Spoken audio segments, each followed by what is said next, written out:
And they are now where? Oh, the guy who actually shot me is dead.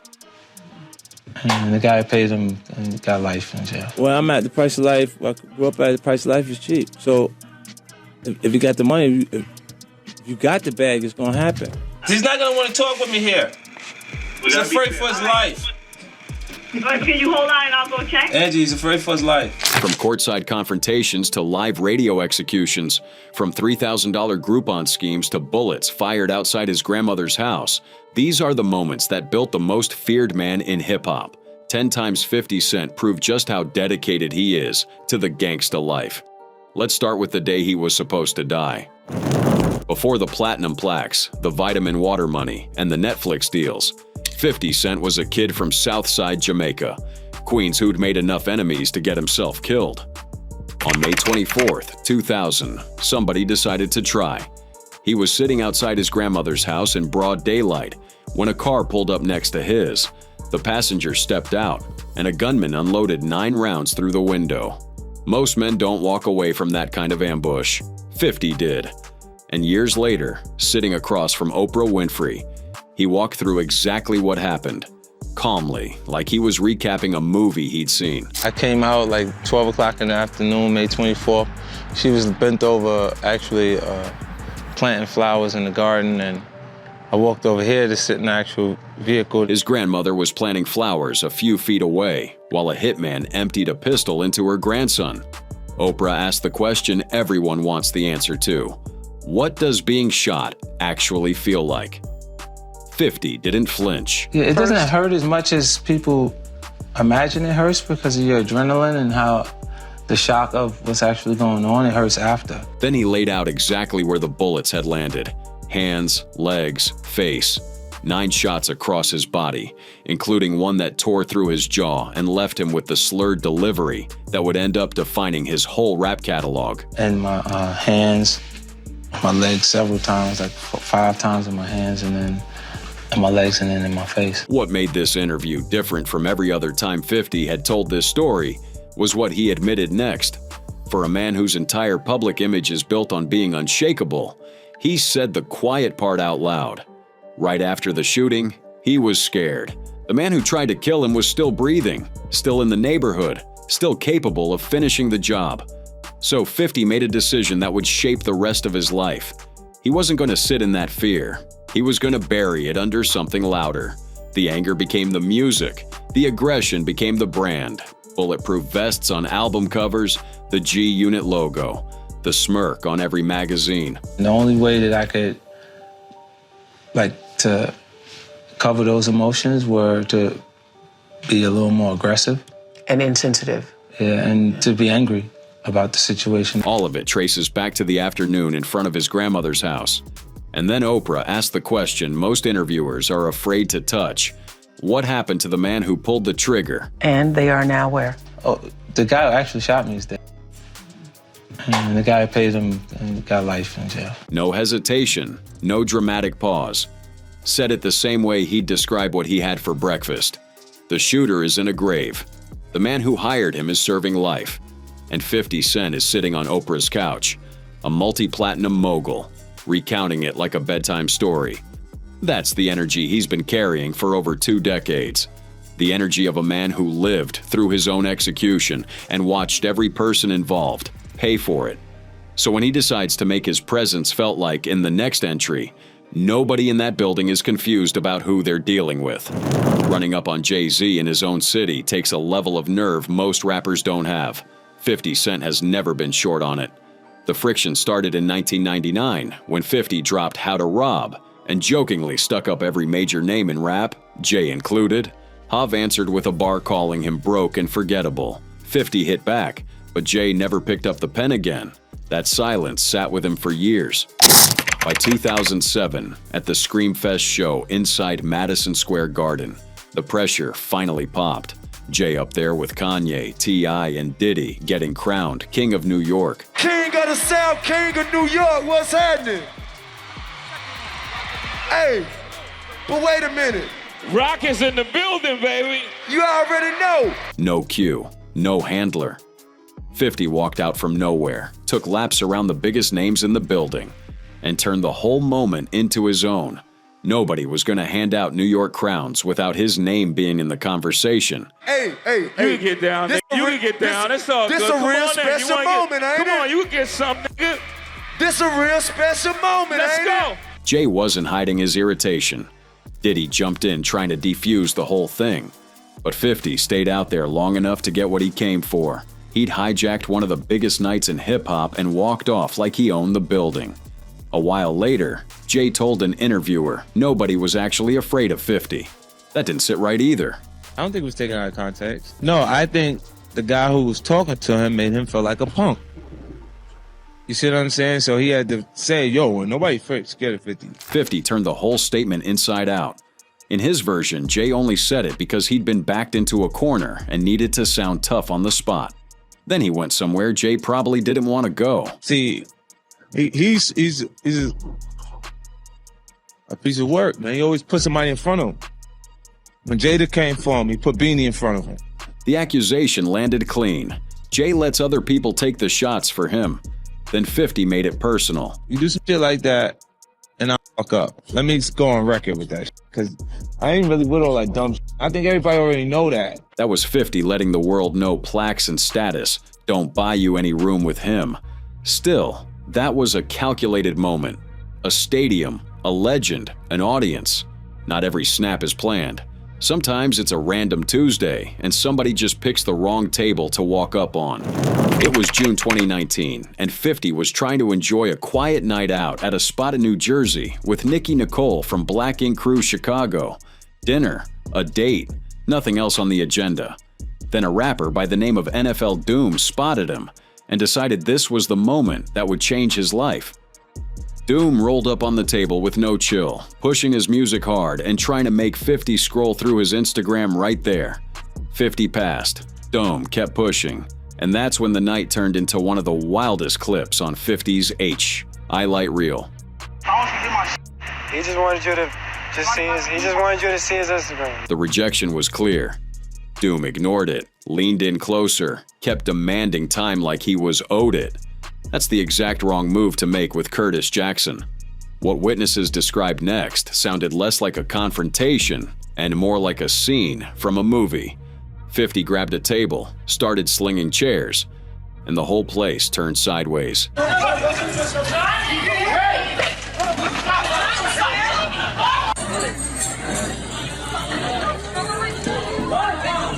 People who were there said he was completely out of control. Nobody got hit, but the point didn't need a punch. Step into 50's bubble uninvited, and you'll find out quickly where the line is. Doom tried to spin it online afterward, claiming he was unfazed, and even shooting his shot at Nicki. The video of him trying to get out of chair range didn't match the story he was telling. There were whispers it might have been cooked up for attention. But it tracks with how 50 has always moved. Rival executives, ex-friends, random dudes chasing a moment, none of them get a pass. Throwing chairs over a mixtape pitch is one flavor of gangsta. Spending actual money just to embarrass somebody is another level entirely. The war between 50 and Ja Rule is one of the longest-running grudges hip-hop has ever seen. It started in the streets of Queens in the late 90s and kept mutating from there. Diss records, physical fights, label versus label warfare. Murder Inc. against G-Unit was one of the defining rivalries of the 2000s. By 2018, most people figured the fire had finally gone out. It hadn't. That October, 50 pulled one of the most gangsta humiliation tactics ever attempted in rap. And the craziest part is how cheap it was. You had a beef with, or have a beef with Ja Rule? It's an old school. That's an old. But I understand that. But I understand in October you did something to get back at Ja Rule. The interviewer had heard the rumors and wanted the story straight from 50. He was happy to give it up. And please tell the people what you did, because this is quite. I bought like the first 4 rows in his concert. You bought the first 4 rows in his concert? Yeah, they was like on Groupon for $15. It wasn't a big deal. 50 noticed Ja's tickets had ended up on a discount site for about $15 a seat. Already a rough look. But instead of laughing it off and moving on, he figured out how to turn it into a weapon. I was like, how much are the tickets? $15. I said, okay, give me the first 4 rows. How How many seats is that? It's got to be like 200 seats. Roughly 200 tickets. The seats closest to the stage, all purchased and guaranteed to stay empty. When Ja stepped out under the lights, the fans who should have been at his feet weren't there at all. Then 50 went online and dropped photoshopped pictures of himself kicked back in those empty rows, like he'd bought them just to watch the humiliation happen. That's still ain't but like $3,000. So when he came out, there's nobody in the first 4 rows of his concert? You do not want to with you. Ja pushed back hard, called 50 a liar, and even put up a $10,000 bounty for proof.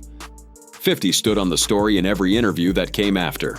Whether every detail happened exactly that way or got dressed up for the camera, the legend is bulletproof. He'll spend his own money just to embarrass you. Now imagine what he'll do to somebody he actually signed and built up, somebody who then forgot who cut the checks. Back in 2003, 50 took a swing on an unproven West Coast rapper named The Game, bringing him into G-Unit and shaping the documentary himself. 6 songs from his own pen, including How We Do and Hate It or Love It. The album went platinum and The Game blew up overnight. But inside the camp, things weren't smooth. 50 had enemies across the industry and expected his artists to stand on those same fronts. The Game wanted to work with Nas and refused to inherit somebody else's beefs. On February 28, 2005, 50 walked into Power 105.1 and turned a radio interview into an execution. Hey, now let's talk about the G-Unit for a minute, 50. Yeah. Now I read where you said Game was about to be dropped from Aftermath Interscope before you got involved. That's true? Yes, it was absolutely the truth. This wasn't venting. 50 was about to walk the audience through exactly what he'd done for the Game's career, step by step, and explain why the relationship was over. And he came back recently from overseas and was disrespectful, man. Like the way he's like, it's like he's feeling himself, like because of how well his record is selling. The air changed. What came next was the kind of thing the Game would have paid to keep off the airwaves. But I wrote those records. I created the concept of those records and he rapped around it. He's a great rapper. He's not a good songwriter.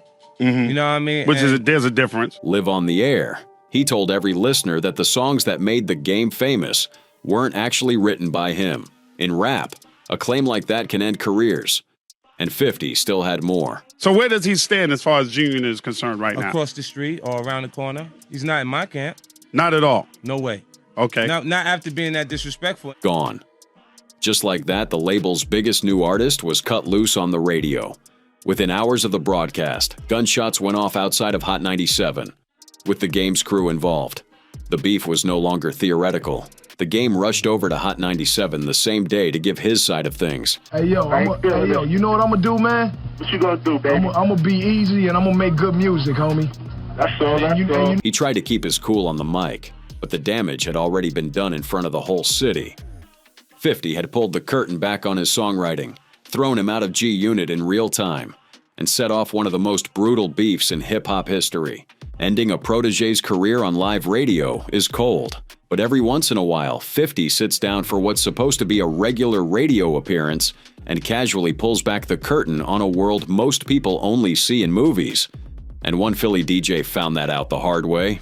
Some 50 Cent interviews are funny, some are outrageous. And then there's the Power 99 sit-down in Philly with DJ Cosmic Kev, which might be the most unsettling conversation he's ever had on camera. The topic was how much a life is worth in the streets. 50 grew up in. The answer came fast and cold. Well, I'm at the price of life. I grew up at the price of life is cheap. So if you got the money, if you got the bag, it's going to happen. Where he's from, a life doesn't cost much. And once he opened that door, he kept walking through it, breaking down how easy it is to put money on somebody's head, like he was explaining a basic business transaction. Oh, you think I won't drop the bag? That's what you think? Nah, look, hey. You got to be kidding me. Like, that's the easiest thing in the world. Kev tried to meet him in the conversation, doing the tough guy back and forth about how he'd get even if somebody took a swing. Lawyers, civil court, suing for twice the damage. You know, if you punch somebody in the mouth, they like, yo, I'm up. Like, if you punch me in my mouth, I'm up. I'm up. I'm going to tell you right now, I'm all the way. 50 laughed all of that off. In his world, a subpoena doesn't solve anything because the money flows in the opposite direction, toward anybody who might be thinking about cooperating. But I'm going to say you did all of it. No, because it ain't going to matter. Because I'm going to take the same kind of money that you would get and give it to the homies. Then came the part that turned the whole booth cold.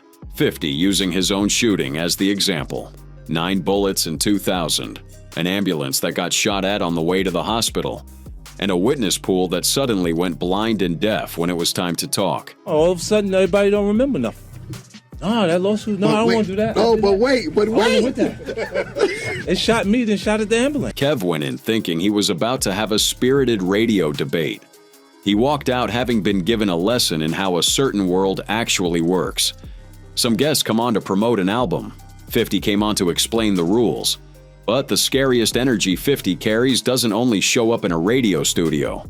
Sometimes he brings it courtside, in full view of cameras, with security 2 feet away. Steve Stout isn't just another voice in the industry. He managed Nas at his peak, cut deals with Jay-Z, and turned his company Translation into one of the most powerful marketing shops in entertainment. He and 50 also had years of real business between them. The vitamin water windfall, sneaker moves, joint ventures with actual money at stake. So when Stout sat on Hot 97 in 2014 and rattled off his list of the 5 most influential artists in hip-hop, leaving 50 off entirely, it didn't come across like an innocent opinion. It came across like a setup. You didn't put him in your top 5 of people. No, he's not. Really? Wasn't he at one point? Yeah, I mean, he hasn't had a hit in a really long time. Stout framed 50 as somebody always getting ready for a comeback that never arrives. He pointed to I Get Money as the last real smash. He said 50 was a businessman first and an artist second. Harsh words from somebody who'd eaten off the same table. Weeks later, the two crossed paths at a Knicks game inside Madison Square Garden, and 50 dealt with it the way the streets taught him.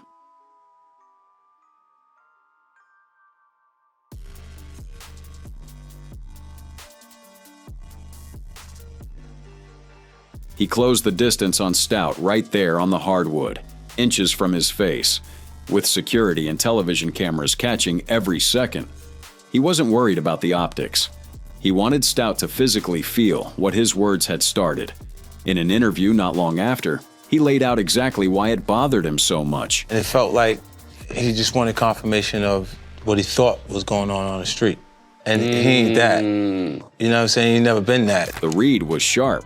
50 was saying Stout was playing dress-up with street credibility he hadn't earned, and that's a costume you don't want on when certain people walk in the room. Then he landed the line that closed the whole conversation. He was on the air and he said, well, now that he's not with the actual record company, and maybe he can get the record played.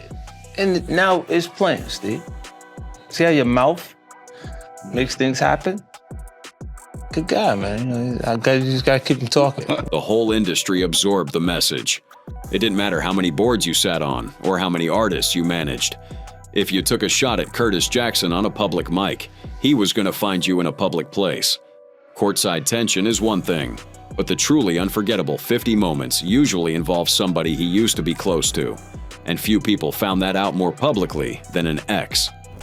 Back in 2003, 50 and Vivica A. Fox were everywhere together. He gave her shine from the BET Awards stage. They showed up coordinated at the VMAs. For a brief window, they were one of the flashiest couples in hip-hop. The whole thing burned bright and burned out fast, gone inside a year, and neither one of them came out of it completely clean. For the next 10 or so years, the jabs were scattered and minor. Then in 2015, Vivica sat down on Watch What Happens Live and torched whatever truce remained. When Andy Cohen brought up 50's comments about Empire's second season ratings dip, she didn't even flinch. What were your thoughts when 50 Cent blamed the second season ratings dip on gay stuff? First of all, you know, the pot calling the kettle black is all I'm saying. The audience stopped breathing. Andy offered her an exit. She declined and pressed harder. We had a great time, but he's just seems like he's got something that's not quite clear. She pointed at an old magazine cover, made the obvious implication, and all but dared him to respond. Anyone who's followed 50 for more than 5 minutes knew he was going to show up at that exact same couch eventually. And when he did, he didn't come with a statement or a denial. He came with a grenade. I said on Instagram too, I said, oh no, because I let her lick my ass. She thinks I'm gay. The studio lost it. Andy couldn't hold his face together. The crowd was on their feet.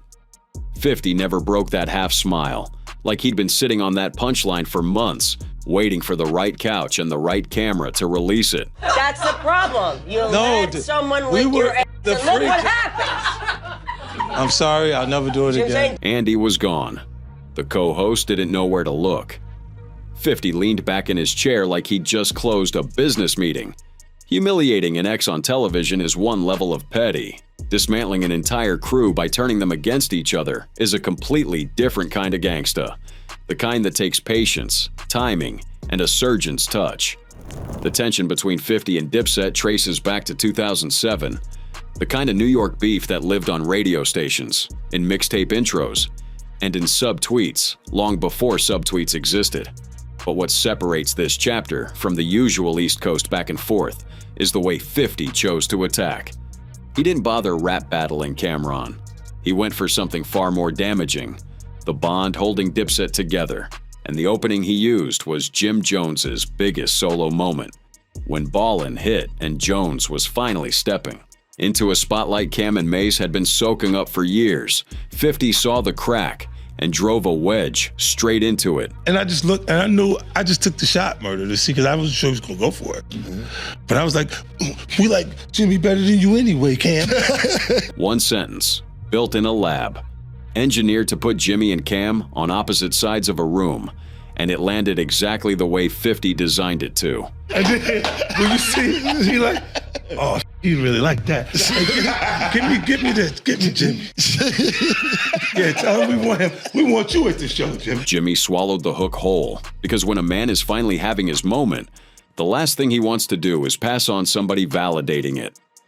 50 explained the play later without a drop of guilt in his voice. But that was one of those things, I just threw it out and see what. And then when he bit to it, because it was like he was having a moment that not sure that was going to ever happen again. That's not a rap battle. That's psychological warfare.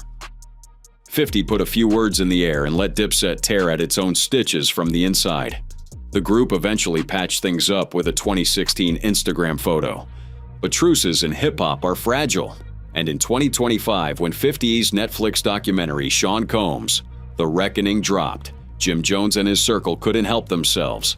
They went on camera taking shots, calling the documentary tacky, and comparing it to leaking intimate footage. Is it acceptable for someone to create a documentary about you without your approval? How would you feel if it happened to you? It's like definitely not acceptable. It's facetious and petty. Bad idea. When Jones, Mano, Fab, and Dave East opened their mouths about the doc, 50 didn't write a caption or record a response. He reached out to Jim's landlord. He put a recorded phone call with the man who owned Jones's podcast studio online and turned his financial business into a public broadcast. Trying to build it, but he won't sign the lease. He's like, I don't like these terms. I want like 6 months of build out and ridiculous bullshit. Then the landlord handed 50 a number that turned embarrassment into catastrophe. Right now he owes, I'm going to say it in a short way, at least $80,000. If not 180,000. Somewhere around 180 grand in the hole, announced to millions of people for sport. You take a swing at his Netflix project. He hands the internet your rent ledger. The warning to the whole industry was loud. Pick up the phone and talk crazy about Curtis Jackson if you want to, and he'll pull up paperwork you didn't know existed. Pulling somebody's landlord into a beef is a new kind of gangsta. But even before 50 had that kind of power, he knew how to take somebody apart with nothing but a phone line and a microphone. By 2011, World Star Hip Hop was one of the most influential platforms in the culture, and its founder, Q, born Leo Denat, had the kind of reach that made him untouchable in most beefs. He and 50 had been going back and forth, and Q eventually dialed into Angie Martinez's Hot 97 show to cool the temperature and shape the narrative in his favor. He didn't know 50 was already on the line listening to every word. He's not gonna want to talk with me here. He's afraid for his life. Can you hold on and I'll go check? Angie, he's afraid for his life. The moment Q was connected, 50 ripped into him before he could finish a sentence. That sucker's on the phone. Don't what's up me, you sucker. Don't what's up me, you sucker. I should blap your eye. Q tried to stand his ground, but 50 had the rhythm of the entire call in his hands. Every time Q reached for a comeback, 50 cut him in half. And you create an area where everybody can try and hate on me. You know you're a punk. You know you're a punk, Q. Q kept repeating that he'd never been a punk, trying to get any footing. 50 wasn't letting him inhale between shots. So I don't know why you keep pushing me until I gotta do. Listen, don't tell me to chill out. Don't you ever tell me to chill out, you sucker. Then came the line that flipped the whole mood of the station. Not posturing, not radio theater. A direct reminder of what kind of man was on the other end of the call. Yeah, watch on the Channel 7 News, you know how I get down. Now play with me if you want. Play with me if you want. Q had called in trying to reset the story on his terms. He ended up being hijacked on his own favorite radio station, reduced to short, nervous replies, while 50 ran the entire segment. If you were listening live, you heard one of the most powerful men on the internet go quiet in real time, because somebody on the other line didn't care what site he owned.